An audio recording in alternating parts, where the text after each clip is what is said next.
Peuple de Dieu, que Dieu vous bénisse abondamment.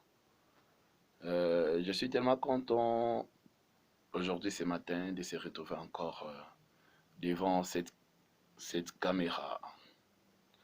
Je remercie Dieu pour le souffle de vie qu'il m'a accordé ce matin. Je suis tellement reconnaissant.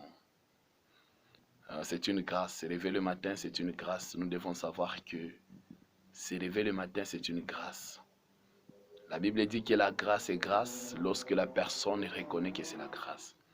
Moi, je reconnais que c'est la grâce. Manger, c'est la grâce. Marcher, c'est la grâce. Être en bonne santé, c'est la grâce. C'est une grâce.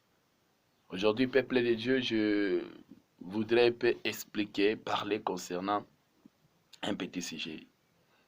J'ai voulu aujourd'hui prêcher en français pour tous ceux qui me connaissent aussi,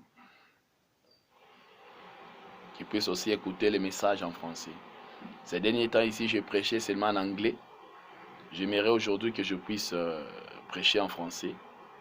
C'est pourquoi je vous ai préparé un petit sujet qui est un peu important. J'aimerais prêcher sur la stature d'un homme parfait. Parce que nous devons savoir que la vie que nous menons ici sur cette terre a une fin. La vie a une fin. Nous avons une autre vie que nous allons mener après la vie ici que nous menons ici. Alors, Jésus a apporté la grâce. La grâce a débuté dans le Nouveau Testament. Lorsque Jésus est venu, il a apporté la grâce. Nous sommes sous la grâce de Dieu. Mais dans l'Ancien Testament, il n'y avait pas la grâce parce que nos ancêtres ne vivaient pas sous la grâce, ils vivaient dans la loi mosaïque.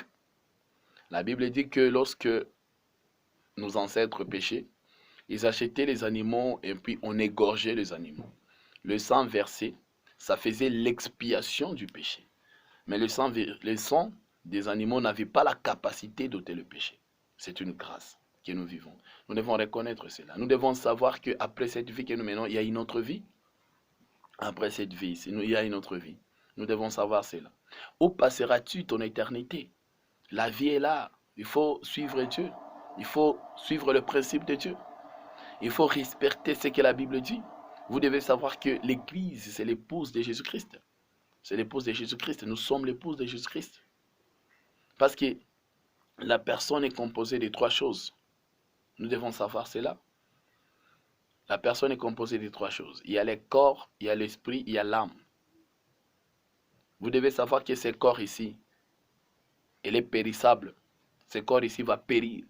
Aujourd'hui, la plupart des gens se mettent beaucoup de temps à pouvoir s'occuper de ce corps qui est périssable. Mais la chose la plus importante, c'est l'âme. La Bible dit que l'âme qui pêche, c'est celle qui mourra. C'est la chose la plus importante pour l'homme. Et nous avons l'esprit. Lorsque la personne meurt, le corps ici vient de la poussière, ça va rentrer à la poussière. Tandis que l'esprit va rentrer au Père. Et l'âme, la théophanie, qui est le corps céleste, va descendre. Et l'âme va entrer dans la théophanie pour choisir là où ça va partir. Dans le paradis ou dans le lieu de tourment. Nous devons savoir cela. Mais ce matin, j'essaie un peu de préparer un petit sujet concernant les statures d'un homme parfait. C'est-à-dire, nous devons savoir qu'il y a un principe que nous devons savoir et nous devons suivre. Le principe, c'est que c'est simple. La stature d'un homme parfait, pour que la personne devienne parfaite, la maturité de la personne. La première chose, nous avons la foi. La foi. Qu'est-ce qu'est la foi? Si nous lisons dans le livre des Hébreux, chapitre 11, verset 1, la Bible dit que la foi, c'est une ferme assurance des choses qu'on espère, une démonstration de celles qu'on ne voit pas. C'est par la foi que nous reconnaissons que le monde a été formé par la parole de Dieu. C'est la foi. Si nous descendons un peu en bas, au verset 6, la Bible dit que sans la foi, il est impossible de lui être agréable. C'est-à-dire, sans la foi, c'est difficile que la personne puisse être agréable devant Dieu. Nous devons avoir la foi. Qu'est-ce que la foi? C'est une ferme assurance. La foi, c'est quoi? La foi vient de ce qu'on entend, et ce qu'on entend vient de la parole de Dieu. Lorsque la personne lit la Bible, la foi augmente, la foi transite dans une autre dimension. Vous devez savoir. Parce que si tu n'as pas la foi, sache que c'est difficile que tu déplaires à Dieu. Parce que lorsque la personne prie, la personne doit avoir la foi que toute chose qu'il va demander, il va obtenir par la foi. C'est une ferme assurance des choses que tu espères. Tu vois, tu pries, tu espères que la chose que je prie, je vais obtenir cette chose ici. C'est ça la foi. La plupart des gens n'ont pas la foi. La plupart des gens ne croient pas que Dieu exauce. Dès que tu t'agenouilles devant Dieu et que tu demandes Dieu quelque chose, aie la foi que tu vas obtenir la chose en question. La Bible dit que lorsqu'un enfant demande à son papa de lui donner un pain, le papa ne peut pas lui donner un caillou. C'est ça même la foi. Tu acceptes, tu as la foi. C'est simple, la foi c'est simple. Tu dors, tu as la foi que tu vas te réveiller. C'est ça même la foi. Tu demandes, aie la foi que tu vas obtenir. C'est ça même la foi. C'est tellement simple comme de l'eau à boire. Après la foi, nous avons la vertu. Qu'est-ce que la vertu? C'est une force morale avec laquelle l'être humain tend au bien, s'applique à suivre la règle, la loi morale, la vertu. La vertu, c'est la capacité, la disposition spirituelle forte et constante qui conduit un individu à agir en accord avec un idéal moral ou religieux, ou avec la loi divine, à faire le bien, à éviter le mal, en dépit des obstacles rencontrés. Mettre la vertu de quelqu'un à l'épreuve, c'est ça la vertu. D'abord, toi, tu dois savoir que les choses que j'ai faites, c'est bon ou mauvais. Tu dois savoir cela. Parce qu'en tant qu'un homme de Dieu, tu dois avoir la vertu. Tu dois savoir que ce que je fais, c'est bien. Ce que je fais, c'est mal. C'est ça même la vertu. Parce que tu n'es pas un homme, tu n'es pas un fou. Tu es un homme où la conscience est là. Tu dois savoir cela. Tu te retrouves devant une chose. Tu dois savoir que la chose ici que je fais, c'est bon ou ce n'est pas bon. Tu dois savoir cela. C'est trop simple. Après la vertu, nous avons la connaissance. Qu'est-ce que la connaissance? La connaissance, c'est l'effet ou la manière de connaître. De connaître. C'est l'effet ou la manière de connaître. Connaître quoi? Connaître la parole de Dieu. C'est pourquoi Dieu avait dit à Josué, si nous lisons dans le livre de Josué, la Bible dit dans le chapitre 1, verset 7, la Bible dit, Dieu a dit à Josué que tu dois faire quoi? Tu dois nécessairement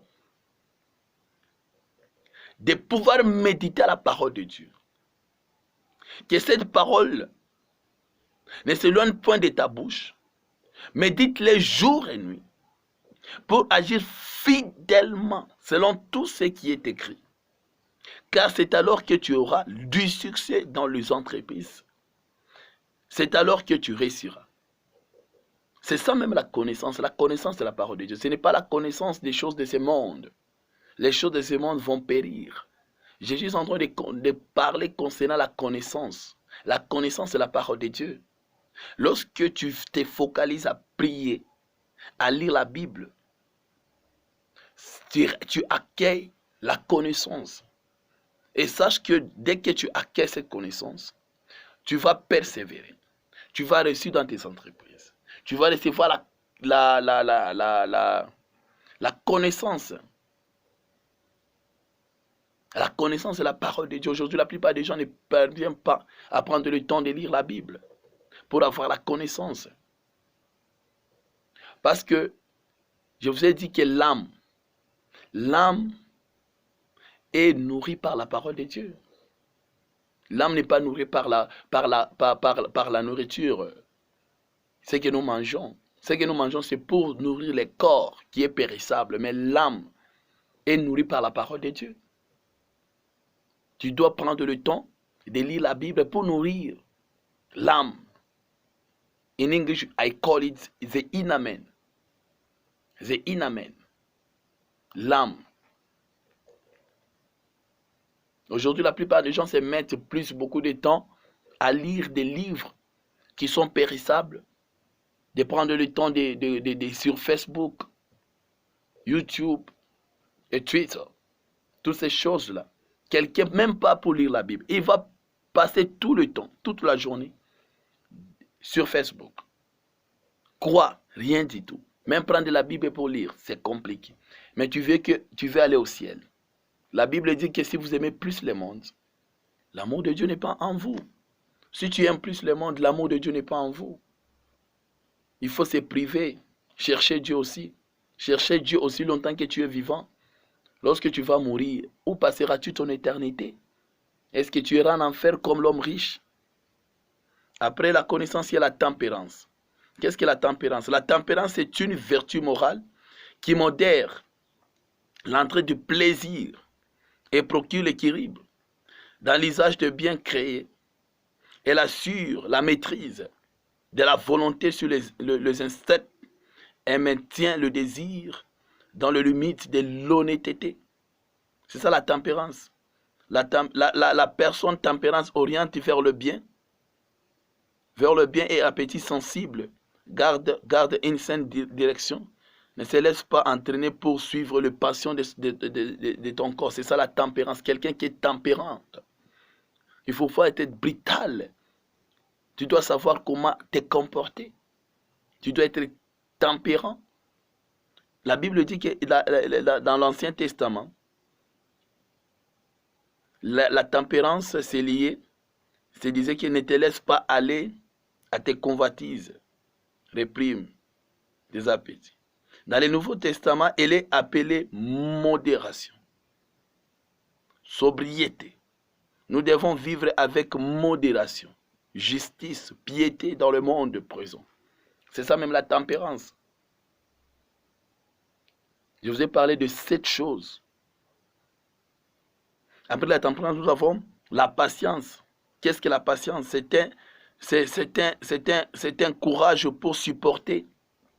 C'est une aptitude à persévérer dans une activité, un travail de longue haleine sans se décourager. Il faut être patient dans la vie. Dès que les 7 choses ici entrent dans ta tête, même lorsque tu pries, tu dois être patient. Tu pries avec la foi. Sois patient que Dieu va t'exaucer. Ce n'est pas dire que Dieu va t'exaucer aujourd'hui ou demain, non. La Bible dit que lorsque la parole de Dieu demeure en toi, lorsque Dieu demeure en toi, automatiquement, demande maintenant tout ce que tu as besoin, Dieu va te donner. C'est ça même la patience. Tu dois être patient dans tout ce que tu fais, être patient, il ne faut pas être pressé. Même lorsque tu prépares les foufous, tu mets de l'eau. Il faut attendre que l'eau puisse bouillir à 100 degrés Celsius. Et après, maintenant, tu vas prendre de la farine, tu mets dans l'eau. Et puis, il y a le processus, tu vas attendre jusqu'à ce que ça va commencer à se bouillir. Lorsque tu vois que c'est prêt, tu peux même préparer les foufous.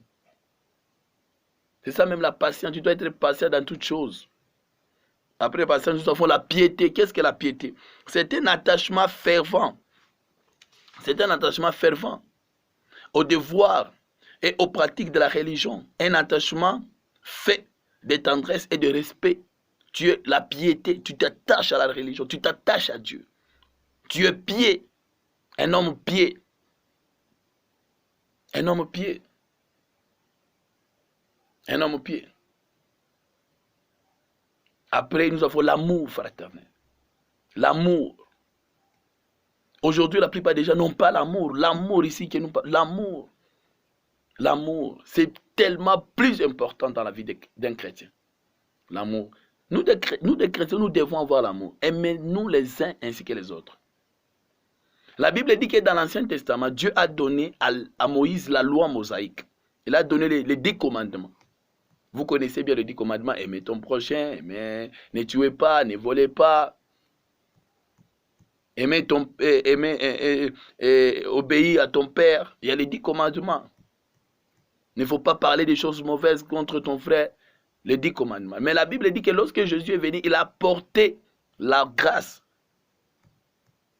Il a amplifié les 10 commandements de Moïse. La Bible dit qu'un pharisien était venu poser la question à Jésus-Christ. Il lui a demandé quel est le plus grand commandement de tous les commandements. Jésus a dit le plus grand commandement de tous les commandements. Premièrement, aimer ton Dieu de tout ton cœur, de toute ton âme, de tout ce que tu as. Aimer ton Dieu. Deuxièmement, aimer ton prochain comme toi-même. C'est le plus grand commandement. L'amour. Si vous lisez bien la Bible, de la Genèse jusqu'à l'Apocalypse, on parle de l'amour. Sans l'amour, c'est difficile de vivre dans ce monde. C'est pourquoi la Bible dit dans 1 Corinthiens, si vous lisez bien Corinthiens, Paul dit, les prophéties vont passer, les miracles vont passer, parler en langue vont passer, mais l'amour ne passera jamais. Parce qu'au ciel, l'amour, là-bas, il y aura l'amour. On va commencer à parler avec amour. Parce que là-bas, qui va prophétiser? Qui? Il n'y aura pas la maladie. Il n'y aura pas de prophétie. Il n'y aura pas de guérison. Il n'y aura pas de miracle. C'est l'amour qui va régner. C'est pourquoi toutes ces choses vont passer. Mais l'amour restera. Mais un enfant, tu n'as pas l'amour. Tu veux seulement créer des problèmes. Là, il n'y a pas de problème. Tu n'as même pas l'amour. Aimer ton prochain, c'est un problème. Tu as la haine, la jalousie, la colère. Un enfant de Dieu. Et puis tu te dis un enfant de Dieu. Et puis tu te dis que tu as le Saint-Esprit. Comment ça? Tu n'as même pas l'amour. L'amour ici fraternel. Tu n'as pas l'amour. L'amour fraternel. Même aimer ton prochain. Et puis tu te dis chrétien. Comment ça? Est-ce que si un enfant de Dieu a le Saint-Esprit, est-ce que le Saint-Esprit va apporter la haine? Alors il faut voir. Est-ce que tu as le Saint-Esprit ou bien tu as l'esprit de Satan? Parce que le Saint-Esprit c'est l'esprit de Dieu. Soit tu as l'esprit de Dieu, soit tu as l'esprit de Satan. Le Saint-Esprit va apporter les fruits de l'Esprit Saint dans ta vie. Tu auras d'abord l'amour, la tempérance, la patience, la vertu, le contrôle. Tout ce sont le quoi. Si vous lisez Galates, vous allez comprendre les fruits de l'Esprit Saint. Soit vous avez le Saint-Esprit, soit vous avez l'esprit de Satan. L'esprit de Satan va porter la haine, la jalousie, ne pas aimer ton prochain. Si tu n'aimes pas ton prochain, sache que tu n'as pas l'amour. Tu as un amour et tu n'as pas le Saint-Esprit. Tu as le Saint-Esprit de Satan. Parce que si tu te donnes le Saint-Esprit, automatiquement, tu dois aimer ton prochain. Comment est-ce que tu peux avoir le Saint-Esprit si tu n'aimes pas ton prochain? C'est impossible, c'est inconcevable. Peuple de Dieu, nous devons savoir que Dieu nous a donné tout. Dieu est bon. Dieu ne change pas. Dieu est Dieu hier, aujourd'hui et pour toujours. Il ne change pas. Il ne change pas. Là où tu avais laissé Dieu, c'est là où tu vas le trouver. Dieu est bon. Il est fidèle. Il bénit. Il guérit. Il sauve. Lorsque tu t'approches à lui, même si tu avais tué des millions de personnes, il va te pardonner. Concentre-toi à suivre Dieu. Avec cette petite prédication que je viens de prêcher, il y a une autre vie. Laisse ce que tu fais. Suis Dieu. Laisse le péché. Laisse la convoitise. Laisse la cupidité. Laisse les désirs charnels. Laisse les désirs de ce monde. Nous ne faisons pas partie de ce monde. Nous sommes que des pèlerins. Nous avons une place. Jésus-Christ viendra prendre l'épouse. Il viendra l'enlèvement. Où passeras-tu ton éternité? C'est le moment d'arranger. Si tu as un problème avec ton prochain, avec ton voisin, avec ton frère, avec ta soeur, vas-y arranger. La Bible dit rechercher la paix envers tout le monde. Si quelqu'un veut te demander pardon, accepte de le pardonner. Il ne faut pas avoir la haine. La Bible dit que Dieu lui-même, lorsque nous venons, nous péchons, il nous pardonne. Maintenant, toi, tu ne veux pas pardonner ton prochain. Est-ce que tu as le Saint-Esprit? C'est une question à se poser. Que Dieu vous bénisse. Je vais prier pour vous. Seigneur, bénis tes enfants, Seigneur. Tout celui qui va suivre cette vidéo, qui va écouter, Père mon Dieu, cette prédication, laisse que cette prédication puisse pénétrer dans les sols fertiles. Que tu puisses bénir tes enfants, que tu puisses délivrer tes enfants, que tu puisses, Jéhovah Dieu, leur donner le Saint-Esprit. Seigneur, s'il y a un désir, Jéhovah Dieu, donne le désir du cœur de tes enfants. Bénis tes enfants, au nom de Jésus, j'ai ainsi prié. Amen. Que Dieu vous bénisse abondamment.